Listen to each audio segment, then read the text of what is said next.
Channel study with ಪರಶುರಾಮ್ಗೆ ಸ್ವಾಗತವನ್ನು ಕೊಡ್ತೀನಿ. ಕರ್ನಾಟಕ ಶಾಲಾ ಪರೀಕ್ಷೆ ಮತ್ತು ಮೌಲ್ಯ ನಿರ್ಣಯ ಮಂಡಳಿ ಬೆಂಗಳೂರು ಮಾದರಿ ಪ್ರಶ್ನೆ ಪತ್ರಿಕೆ 1 2024-25 ದ್ವಿತೀಯ PUC ರಾಜ್ಯಶಾಸ್ತ್ರದಲ್ಲಿ ನಾವೇನು ಮಾಡೋಣ, ಉತ್ತರಗಳನ್ನು ನೋಡೋಣ. ಆಲ್ರೆಡಿ ಬೋರ್ಡ್ ಅವರು ಬಿಟ್ಟಿರ್ತಕ್ಕಂಥ ಎಲ್ಲ ಒಂದು ಕ್ವಶನ್ ಪೇಪರ್ಗೆ ಆನ್ಸರ್ಸ್ಗಳನ್ನು ಕೊಡ್ತಾ ಹೋಗ್ತೀನಿ. ಆಲ್ರೆಡಿ ಕನ್ನಡದಲ್ಲಿ ಆನ್ಸರ್ಸ್ಗಳನ್ನು ಕೊಟ್ಟಿದ್ದೀನಿ. ಯಾರು ನೋಡಿಲ್ಲಲ್ಲ, ವಿಡಿಯೋದ ಡಿಸ್ಕ್ರಿಪ್ಷನ್ ಬಾಕ್ಸ್ನಲ್ಲಿ ಕೂಡ ನಾನು ಪಿನ್ ಮಾಡ್ತೀನಿ, ಅದನ್ನು ಸಹಿತ ನೋಡಿ. ಶುರು ಮಾಡೋಣ. ಎಲ್ಲರೂ ಕೂಡ ವಿಡಿಯೋನ ಲೈಕ್, ಶೇರ್ ಹಾಗೂ ಸಬ್ಸ್ಕ್ರೈಬ್ ಮಾಡೋದನ್ನು ಮಾತ್ರ ಮರೆಯದಿರಿ. ಭಾಗ ಎದಲ್ಲಿರ್ತಕ್ಕಂಥ ಪ್ರಶ್ನೆಗಳನ್ನ ಉತ್ತರಗಳನ್ನ ಒಂದು ಸಾರಿ ಮಾತ್ರ ಬರೀಬೇಕು. ಮೊದಲ ಸಾರಿ ಬರೆದಿರೋ ಉತ್ತರಗಳನ್ನ ಮಾತ್ರ ಮೌಲ್ಯಮಾಪನಕ್ಕೆ ಪರಿಗಣಿಸ್ತಾರೆ. ಫಸ್ಟ್ ಭಾಗ ಎದಲ್ಲಿರ್ತಕ್ಕಂಥ ಫಸ್ಟ್ ಬೆಂಚಲ್ಲಿ ಬಹು ಆಯ್ಕೆ ಪ್ರಶ್ನೆಗಳು 5 ಇರ್ತಾವ. ಪ್ರತಿ ಸರಿಯಾದ ಉತ್ತರಕ್ಕೆ 1 ಅಂಕ ಇರ್ತದೆ. ಮರು ಮತದಾನದ ವಿಷಯಕ್ಕೆ ಸಂಬಂಧಿಸಿದಂತೆ ಕೆಳಗೆ ನೀಡಿರುವ ಯಾವ ಹೇಳಿಕೆ ಸರಿಯಾಗಿದೆ ಅಂತ ಕೇಳಿದ್ದಾರೆ. ಅದರಲ್ಲಿ ಒಂದು ಮಾತ್ರ ಅಂತಕ್ಕಂಥದ್ದು ಸರಿದೆ. ಇದು ಬಿ ಆಪ್ಷನ್ ರೈಟ್ ಆಗ್ತದೆ. ಮತದಾನದ ಸಮಯದಲ್ಲಿ ಮತಯಂತ್ರದ ನಾಶ. ಪ್ರಶ್ನೆ 2, ವಿಶ್ವ ಪರಿಸರ ದಿನಾಚರಣೆಯನ್ನ ಈ ದಿನದಂದು ಆಚರಿಸಲಾಗುತ್ತದೆ ಅಂತ ಕೇಳಿದ್ದಾರೆ. ಆಯ್ಕೆ ಡಿ 5ನೇ ಜೂನ್ ಅಂತಕ್ಕಂಥದ್ದು ಸರಿ ಇದೆ. 3ನೇ ಪ್ರಶ್ನೆ, ಲಿಬಿಯಾದ ನಿರಂಕುಶಾಧಿಕಾರಿ ಕೇಳಿದ್ರು. ಅದರಲ್ಲಿ ಬಿ ಆಯ್ಕೆ ಮ್ಯೂಮರ್ ಗಡಾಫಿ ಅಂತಕ್ಕಂಥದ್ದು ಸರಿ ಇದೆ. 4ನೇ ಪ್ರಶ್ನೆ, ಯಾವ ಸಂಘಟನೆಯು ಮುಂದಿನ ಪೀಳಿಗೆಯನ್ನ ಯುದ್ಧವೆಂಬ ವಿಧ್ವಂಸಕಾರಿ ಪ್ರವೃತ್ತಿಯಿಂದ ರಕ್ಷಣೆ ಮಾಡ್ತದೆ? ನೀಡಿರೋ ಚಿತ್ರವನ್ನ ವೀಕ್ಷಿಸ್ರಿ, ಕೆಳಗಿನ ಉತ್ತರವನ್ನು ಬರೀರಿ ಅಂತ ಕೇಳಿದ್ರು. ಬಿ ಆಪ್ಷನ್ ವಿಶ್ವಸಂಸ್ಥೆ ಅಂತಕ್ಕಂಥದ್ದು ಸರಿ ಇದೆ. ಈ ಕೆಳಗಿನ ಯಾವ ಹೇಳಿಕೆ ಸೂಕ್ತವಾಗಿದೆ ಅಂತ ಕೇಳಿದ್ರು. ಸಿ ಆಪ್ಷನ್ ಬರ್ತದೆ. ಜವಾಹರ್ಲಾಲ್ ನೆಹರು ಹಾಗೂ ಚೌ ಎನ್ ಲಾಯ್ ಅವರು ಪಂಚಶೀಲ ತತ್ವಕ್ಕೆ ಸಹಿ ಹಾಕಿದ್ರು ಅಂತಕ್ಕಂಥದ್ದು ಸರಿ ಇದೆ. ಬಾಕಿ 3 ಹೇಳಿಕೆಗಳು ತಪ್ಪಿತ್ತು. ಇನ್ನು ಸೆಕೆಂಡ್ ಮೇನ್ಸ್ಗೆ ಬರ್ತೀನಿ. ಅಲ್ಲಿರ್ತಕ್ಕಂಥ ಖಾಲಿ ಬಿಟ್ಟ ಸ್ಥಳಗಳನ್ನ ಮೇಲೆ ಇರ್ತಕ್ಕಂಥವುಗಳ ಒಂದು ಸುಳಿವುಗಳ ಸಹಾಯದಿಂದ ಪೂರ್ಣ ಮಾಡಬೇಕು.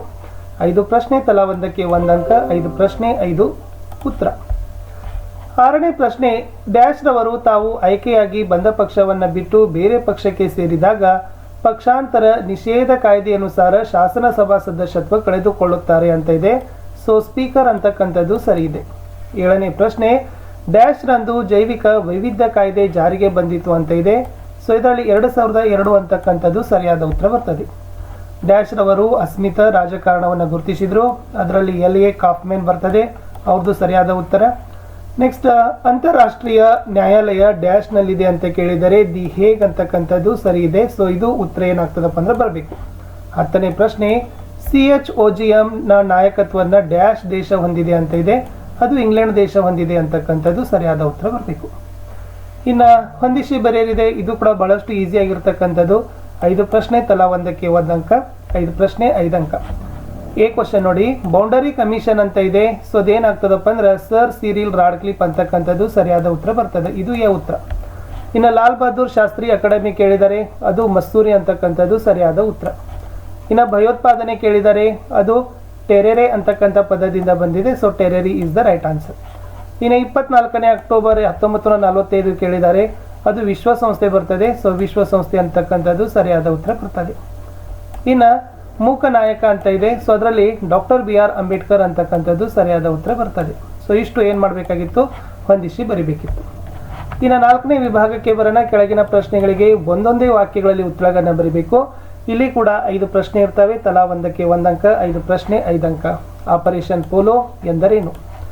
ಉತ್ತರ ನೋಡ್ಕೊಂಡು ಬರೋಣ. ಆಲ್ರೆಡಿ ನಾನು ಎಲ್ಲ ಉತ್ತರಗಳನ್ನ ಇಲ್ಲಿ ಟೈಪ್ ಮಾಡಿದ್ದೆ. ಅಲ್ಲಿ ನಾನು ನಿಮ್ಗೆ ಏನು ಮಾಡಿದೆ ಅಂದರೆ ತೋರಿಸಿದೆ. ಎಸ್ ನೋಡಿ, ಹೈದರಾಬಾದ್ ನಿಜಾಮರ ಪ್ರಾಂತ್ಯವು ಭಾರತದ ಭೂಪ್ರದೇಶದಲ್ಲಿ ದೊಡ್ಡದು. ಈ ಪ್ರಾಂತ್ಯದಲ್ಲಿನ ನಿಜಾಮರ ದುರಾಡಳಿತದ ವಿರುದ್ಧ ಆ ಪ್ರಾಂತ್ಯದಲ್ಲಿ ಚಳುವಳಿಗಳು ಪ್ರಾರಂಭವಾದವು. ಈ ನಿಜಾಮ ತನ್ನ ಪ್ಯಾರಾ ಮಿಲಿಟರಿ ಪಡೆಯಿಂದ ರಜಾಕರಿಂದ ಅಲ್ಲಿನ ಜನರನ್ನ ಶೋಷಣೆ ಮಾಡಿದ. ಈ ರಜಾಕರು ಮುಸ್ಲಿಮೇತರ ಜನಾಂಗದ ಮಹಿಳೆಯರ ಮೇಲೆ ಅತ್ಯಾಚಾರ ನಡೆಸ್ತಾರೆ. ಇಂಥ ಅರಾಜಕತೆ ಅಂತ್ಯವನ್ನಗೊಳಿಸಲಿಕ್ಕೆ ಭಾರತದಲ್ಲಿ ಸೆಪ್ಟೆಂಬರ್ 1949ರಂದು ಪೊಲೀಸ್ ಕಾರ್ಯಾಚರಣೆಯನ್ನ ಈ ಆಪರೇಷನ್ ಪೋಲೋ ಅಂತ ಕರೀತಾರೆ. ಮುಂದಿನ ಪ್ರಶ್ನೆ 13, ಮನುಸ್ಮೃತಿಯನ್ನ ಯಾವಾಗ ಅಳವಡಿಸಿಕೊಳ್ಳಲಾಯಿತು ಅಂತ ಕೇಳಿದ್ದಾರೆ. ಕ್ರಿಸ್ತಪೂರ್ವ 1185ರಲ್ಲಿ 185ರಲ್ಲಿ ಏನು ಮಾಡ್ತಾರಪ್ಪ ಅಂದ್ರೆ ಮನುಸ್ಮೃತಿಯನ್ನ ಅಳವಡಿಸಿಕೊಳ್ತಾರೆ. ಮುಂದಿನ ಪ್ರಶ್ನೆ, ಜಿಲ್ಲೆಯಲ್ಲಿ ಮಾನವ ಹಕ್ಕುಗಳನ್ನು ರಕ್ಷಿಸುವ ಮುಖ್ಯಸ್ಥರು ಯಾರು ಅಂತ ಕೇಳ್ತಾರೆ. ಜಿಲ್ಲಾಧಿಕಾರಿ ಅನ್ನೋದು ಸರಿಯಾದ ಉತ್ತರ. ಇನ್ನು LAC ಅನ್ನ ವಿಸ್ತರಿಸಿ ಬರಬೇಕಾಗಿತ್ತು. ಅದೇನು ಬರ್ತದಪ್ಪ ಅಂದ್ರೆ ಲೈನ್ ಆಫ್ ಆಕ್ಚುಯಲ್ ಕಂಟ್ರೋಲ್ ಅಂತಕ್ಕಂಥದ್ದು ಬರ್ತದೆ. ಇನ್ನು 16ನೇ ಪ್ರಶ್ನೆ, ಭಗಬಂಧು ಎಂದು ಯಾರನ್ನು ಕರೀತಾರೆ ಅಂತ ಕೇಳಿದರೆ ಮುಜಿಬರ್ ರೆಹಮಾನ್ ಅಂತಕ್ಕಂಥದ್ದು ಅವರನ್ನ ಭಗಬಂಧು ಅಂತ ಕರೀತಾರೆ. ಇನ್ನು ಭಾಗ ಬಿಗೆ ಬರೋಣ. ಕೆಳಗಿನ ಪ್ರಶ್ನೆಗಳಿಗೆ 5 ಪ್ರಶ್ನೆಗಳಿಗೆ ಏನು ಮಾಡಿದಾರಪ್ಪ ಅಂದರೆ 2-3 ವಾಕ್ಯದಲ್ಲಿ ಉತ್ತರವನ್ನು ಬರಲಿಕ್ಕೆ ಕೇಳಿದ್ರು. ಸೊ 5 ಪ್ರಶ್ನೆ ಉತ್ತರ ಕೊಡಬೇಕು. 10 ಅಂಕಗಳನ್ನು ಇಲ್ಲಿ ಆರಾಮಾಗಿ ಗಳಿಸ್ಬೋದು. 17ನೇ ಪ್ರಶ್ನೆ, ರಾಜ್ಯವೇ ಚುನಾವಣಾ ವೆಚ್ಚವನ್ನು ಭರಿಸುವುದು ಎಂದರೇನು ಅಂತ ಕೇಳಿದರೆ ಇದು ಪ್ರಶ್ನೆನೇ ಬರೋದಿಲ್ಲ. ಯಾಕಂದ್ರೆ ಇಲ್ಲಿ ರಾಜ್ಯ ಚುನಾವಣಾ ವೆಚ್ಚವನ್ನು ಭರಿಸೋದು ಅಂದರೆ ರಾಜ್ಯ ಸಂಚಿತ ನಿಧಿ ಅಂತಕ್ಕಂಥ ಒಂದು ಶಬ್ದ ಬರ್ತದೆ. ಅದು ಏನಾದರೂ ಕ್ವಶನ್ ಆಗ್ಬೋದಾಗಿತ್ತು, ಬಟ್ ಇದು ಏನು ಪ್ರಶ್ನೆ ಹಂಗೋ ಕೊಡೋದಿಲ್ಲ. 18ನೇ ಪ್ರಶ್ನೆ, ಕೇಂದ್ರ ಸೇವೆಗಳ ಯಾವುದಾದರೂ 2 ಉದಾಹರಣೆಗಳನ್ನ ಬರೆಯಿರಿ ಅಂತ ಕೇಳಿದರೆ ಸೊ IAS ಬರಿಬೋದು, IPS ಬರಿಬೋದು, IRS ಬರಿಬೋದು, IFS ಬರಿಬೋದು. ಓಕೆ, ಅದನ್ನು ವಿಸ್ತರಿಸಾದರೂ ಬರಿಬೋದು. ಕನ್ನಡದಲ್ಲಿ ಭಾರತೀಯ ಆಡಳಿತ ಸೇವೆ, ಭಾರತೀಯ ಪೊಲೀಸ್ ಸೇವೆ, ಭಾರತೀಯ ಕಂದಾಯ ಸೇವೆ ಮತ್ತು ಭಾರತೀಯ ವಿದೇಶಾಂಗ ಸೇವೆ ಅಂತಕ್ಕದ್ದನ್ನು ಕೂಡ ಬರಿಬೋದು. 19ನೇ ಪ್ರಶ್ನೆಗೆ ಬರೋಣ. ಕೇಂದ್ರ ಲೋಕ ಸೇವಾ ಆಯೋಗದ ಸದಸ್ಯರ ಪದಚ್ಯುತಿ ವಿಧಾನವನ್ನು ಬರೆಯಿರಿ. ಇಲ್ಲಿ ಈ ಕೇಂದ್ರ ಲೋಕ ಸೇವಾ ಆಯೋಗದ ಸದಸ್ಯರನ್ನ ಅವರ ದುರ್ನಡತೆಯ ಆಧಾರದ ಮೇಲೆ ಈ ಸುಪ್ರೀಂ ಕೋರ್ಟಿನ ವಿಚಾರಣೆ ಮುಗಿದ ನಂತರ ರಾಷ್ಟ್ರಪತಿಗಳ ಆದೇಶದ ಮೇರೆಗೆ ಮಾತ್ರ ಅವರನ್ನು ಸದಸ್ಯತ್ವದಿಂದ ವಜಾ ಮಾಡತಕ್ಕಂಥ ಪರಿಪಾಟಿ ಇದೆ. 20ನೇ ಪ್ರಶ್ನೆ, ಡಾಕ್ಟರ್ BR ಅಂಬೇಡ್ಕರ್ ಅವರ 3 ಜನಪ್ರಿಯ ವಾಣಿಗಳನ್ನು ತಿಳಿಸಿ ಅಂತ ಕೇಳಿದರೆ ಅಲ್ಲಿ ಶಿಕ್ಷಣ, ಸಂಘಟನೆ ಮತ್ತು ಹೋರಾಟ ಬರ್ತದೆ. ಈ ಶಿಕ್ಷಣ, ಸಂಘಟನೆ ಮತ್ತು ಹೋರಾಟ ಇವು ಡಾಕ್ಟರ್ BR ಅಂಬೇಡ್ಕರ್ ಅವರ 3 ಜನಪ್ರಿಯ ವಾಣಿಗಳು. 21ನೇ ಪ್ರಶ್ನೆಯಲ್ಲಿ ಏನು ತೋರಿಸಿದ್ರಂದ್ರೆ ಇಲ್ಲೊಂದು ಚಿತ್ರ ಕೊಟ್ಟಿದ್ದಾರೆ.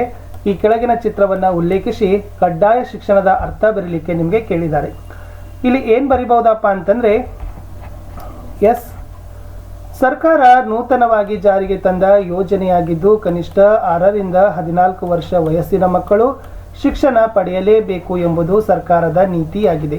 ಇದನ್ನೇ ಕಡ್ಡಾಯ ಶಿಕ್ಷಣ ಅಂತ ಕರಿತೀವಿ. ಭಾರತ ಸಂಸತ್ತು 2002ರಲ್ಲಿ 86ನೇ ಸಂವಿಧಾನ ತಿದ್ದುಪಡಿ ಮೂಲಕ ಈ ಕಾಯ್ದೆಯನ್ನು ಪಾಸು ಮಾಡಿದ್ರು ಅಂತಕ್ಕದ್ದನ್ನು ಬರೀಬಹುದು. ಮುಂದಿನ ಪ್ರಶ್ನೆ 22, NDA ಮೈತ್ರಿಕೂಟದ ಯಾವುದಾದರೂ 2 ರಾಜಕೀಯ ಪಕ್ಷಗಳನ್ನು ಬರಲಿಕ್ಕೆ ಕೇಳಿದ್ರು. ಅದರಲ್ಲಿ Bharatiya Janata party, national People's party, Telugu Desam party, Janata Dal ಅಂತಕ್ಕದ್ದನ್ನು ಬರೀಬಹುದು. 23ನೇ ಪ್ರಶ್ನೆ, ಅಂತಾರಾಷ್ಟ್ರೀಯ ಸಂಬಂಧಗಳನ್ನು ವ್ಯಾಖ್ಯಾನಿಸಿ ಅಂತ ಕೇಳಿದ್ದಾರೆ. ಇಲ್ಲಿ ಅಂತಾರಾಷ್ಟ್ರೀಯ ಸಂಬಂಧ ಎಂಬುದು ರಾಷ್ಟ್ರಗಳ ನಡುವೆ ಅಥವಾ ವಿವಿಧ ಸಂಘಟನೆಗಳ ಸದಸ್ಯರ ನಡುವೆ ಉಂಟಾಗುವ ಪ್ರಕ್ರಿಯೆಗಳು, ಅಂತಾರಾಷ್ಟ್ರೀಯ ವ್ಯವಸ್ಥೆಯೊಳಗೆ ನಡೆಯುವ ಅಧ್ಯಯನವಾಗಿದೆ ಅಂತ ಬರಿಬೇಕು. 24ನೇ ಪ್ರಶ್ನೆ, ಪೆರಿಸ್ಟ್ರೋಯಿಕ್ ಮತ್ತು ಗ್ಲಾಸ್ನಾಸ್ಟ್ ಅಂತ ಏನು ಅಂತ ಕೇಳಿದರೆ ಇಲ್ಲಿ 1985ರಲ್ಲಿ ಸೋವಿಯತ್ ಅಧ್ಯಕ್ಷರಾಗಿದ್ದ ಮಿಖಾಯಿಲ್ ಗೋರ್ಬಚೋವ್ ರವರು ಈ ಜಾರಿಗೆ ತಂದಿರತಕ್ಕಂಥ ಆರ್ಥಿಕ ಮತ್ತು ರಾಜಕೀಯ ಸುಧಾರಣೆಗಳನ್ನ ಪೆರೆಸ್ಕೋಯ್, ಸೊ ಪೆರೆಸ್ಕೋಯ್ ಅಂದರೆ ಪುನರ್ರಚನೆ, ಗ್ಲಾಸ್ನಾಸ್ಟ್ ಅಂದರೆ ಮುಕ್ತತೆ ಅಂತಕ್ಕಂಥದ್ದು ಬರ್ತದೆ. ಇಷ್ಟೇನು ಮಾಡಿದ್ದೀನಿ ಅಂತಂದರೆ ನಾನು ಇಲ್ಲಿಯವರೆಗೆ 24 ಪ್ರಶ್ನೆವರೆಗೆ ಇದೇ ಒಂದು ವಿಡಿಯೋದಲ್ಲಿ ಉತ್ತರವನ್ನು ಕೊಟ್ಟೆ. 25ರಿಂದ ಹಿಡಿದು ಲಾಸ್ಟ್ ಕ್ವಶನ್ಸ್ವರೆಗೂ ಕೂಡ 37ರವರೆಗೆ ನಾನು ಮುಂದಿನ ವಿಡಿಯೋದಲ್ಲಿ ಉತ್ತರವನ್ನು ಕೊಡ್ತೀನಿ. ಯಾಕಂದರೆ ವಿಡಿಯೋ ಲೆಂತ್ ಆಗ್ತದೆ. ಸೊ ದಯಮಾಡಿ ತಾವೆಲ್ಲರೂ ಕೂಡ ವಿಡಿಯೋನ